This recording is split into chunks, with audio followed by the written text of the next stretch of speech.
자, 그러면 두 번째 종목 상담 바로 넘어가 보겠습니다. 두 번째 종목은요, 유튜브 통해서 스카이님께서 남겨주신 종목입니다. 자, 이 종목은 에이스테크 오랜만에 좀 들어왔네요. 자, 에이스테크 19,200원의 10% 비중입니다. 이 5G 관련해서 많은 종목들 관심 갖고 계시는 분들, 그리고 고생하시는 분들이 상당히 많이 계시지 않을까 싶은데요. 자, 언제쯤 상승 가능할까라는 게 역시나 또 핵심적인 질문이네요. 자, 에이스테크 매수하신 가격 19,200원인데, 현재 주가 18,600원입니다. 좀처럼 참 주가 상승을 지속적인 상승을 바라보기가 쉽지가 않은데 그래도 오늘은 좀 많이 올랐네요. 에이스테크 5% 가까이 상승해서 18,600원에서 마감이 됐습니다. 자, 언제쯤 본격적인 그 이전의 기세를 좀 찾을 수 있을까요? 지금부터 알아보도록 하겠습니다. 자, 김정수 전문가님, 에이스테크를 매수하셨는데요. 19,200원에 10%입니다. 사실 뭐 지난해 잘 갔을 때만 해도 35,000원도 넘었던 종목인데 최근 상황이 참 어렵습니다. 에이스테크 언제쯤 강한 반등이 좀 올까요? 5G 관련되어서도 상담을 참 많이 해드리는데 그렇죠. 저는 같은 이야기를 좀 반복합니다. 어떤 같은 이야기를 좀 반복을 하냐면 예.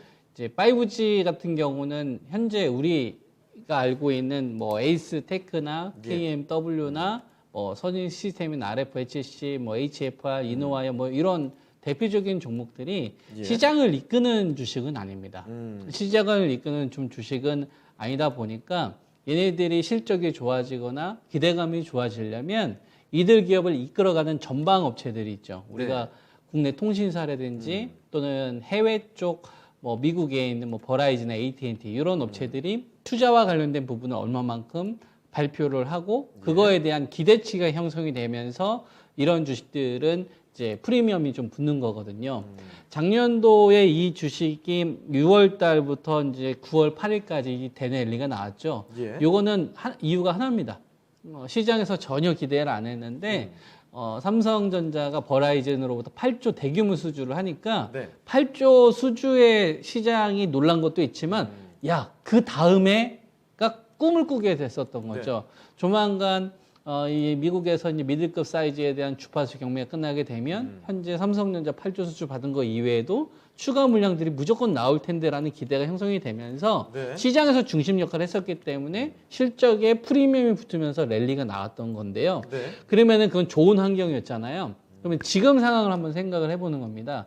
작년도에 12월 달에 주파수 경매가 끝나고 나서 총 3번의 연기가 있었습니다. 전방업체들이 투자 지원과 관련된 부분들이 맨 처음에는 한 10월 달에 계약이 됐었던 거를 12월 달로 미뤘었고요. 그리고 나서 1, 2월 달에 한 번 더 미뤘었고 그다음에 이게 또 6월 달로 미뤄진 거예요. 3번 미뤄지다 보니까 뭐가 생겼죠? 기대감이 불신으로 생겨버렸죠. 그래서 100억을 벌더라도 100억의 값어치를 평가하는 게 아니라 50억을 번 기업보다도 못하게 평가를 해버린 거예요. 왜? 기대감이 불신으로 생겨버렸기 때문에. 기대감이 미뤄져 버린 거예요.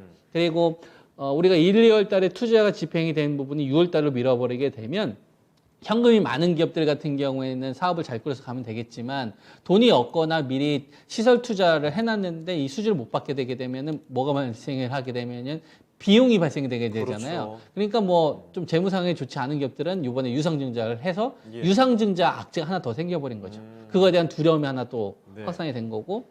그리고 5G 관련된 업체들이 수주 공시와 관련된 부분들이 나와야 되는데도 불구하고 이게 확정되지 않다 보니까 어두운 부분들만 계속 부각이 되는 거죠. 계속 밀리고. 그죠. 그러니까 지금 작년도 9월 달과 지금 우리가 이제 7월 달 이때는 상황이 다르다는 걸 먼저 인정을 해야 돼요.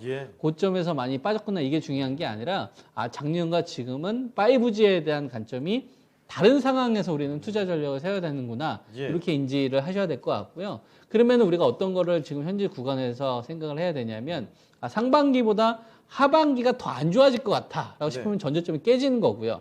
상반기보다는 그나마 나을 것 같아. 근데 작년도 3분기만큼 이 화려한 좀 퍼포먼스가 불거지기에는 모멘텀이 그렇게 별로 없어. 그랬었을 경우에는 좀 기술적 반등이 좀 나오는 수준 정도가 되겠죠.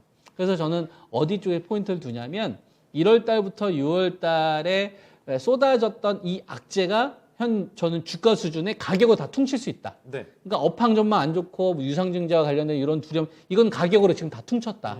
그래서 에이스테크뿐만 아니라 뭐 KMW를 비롯한 OE솔루션, 이런 건 저는 이미 상반기에 이제 다 바닥 쳤다고 봐요. 네, 내리막 이번에 내린 거고. 올렸던. 그러니까 뭐 이 기업에 대한 업황 전망 안 좋은 거, 그다음에 2분기 실적 우려, 이건 저는 주가에 다 반영이 되어서 예.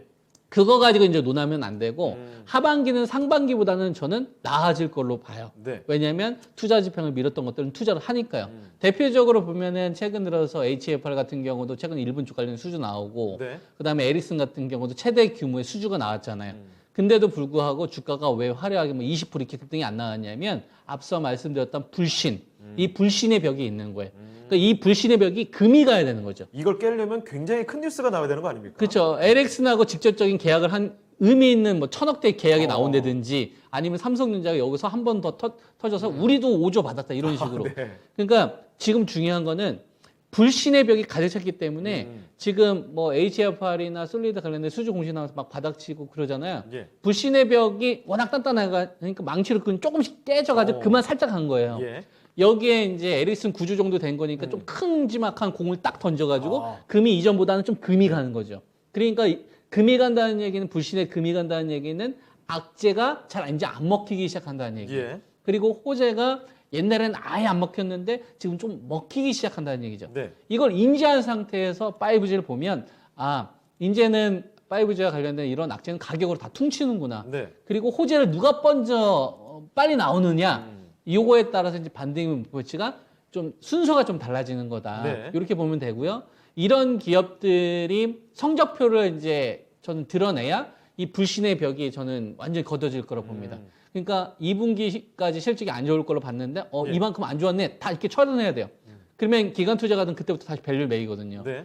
그래서 2분기 실적이 발표되는 시점이 8월 중순 정도 됩니다. 보통 10일에서 15일 정도 되거든요. 예. 그래서 제가 5G 투자하시는 분들한테 이런 얘기 합니다.